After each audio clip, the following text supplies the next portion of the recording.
কবিতাৰ শিৰোনাম সৰাপাতৰ বৰষুণজাক। কবি অনুপ অসমীয়া, আবৃত্তিকাৰ হীৰক দিৱানা। শীতৰ বৰষুণজাকত তিতাৰ কথা আছিল, কওঁতে তুমি আগবঢ়াই দিছিলা এখিলা সৰাপাত।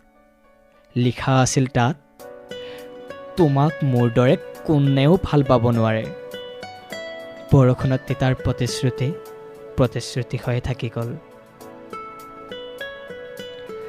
নাজানো কি ঐশ্বৰিক উন্মাদ লাহে লাহে সঁচা হ'বলৈ ধৰিলে। এদিন বৰষুণজাকে প্ৰতিশ্ৰুতি দিলে পদুমকলিৰ উশাহত, প্ৰথম প্ৰেমৰ অমৰ প্ৰতিশ্ৰুতি। ইমানেই কোমল আছিল বৰষুণজাক, এচাটি চেঁচা বতাহে গোপনে কৈ গৈছিল ফাগুনৰ কথা, সৰাপাতৰ আচল উৰুৱাই প্ৰতিশ্ৰুতিৰ কথা।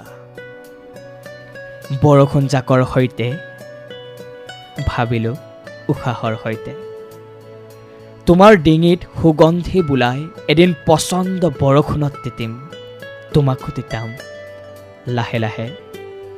বৰষুণজাকে দেখুৱাবলৈ ধৰিলে তেজৰ শিমলু ফাগুনৰ কলিজা।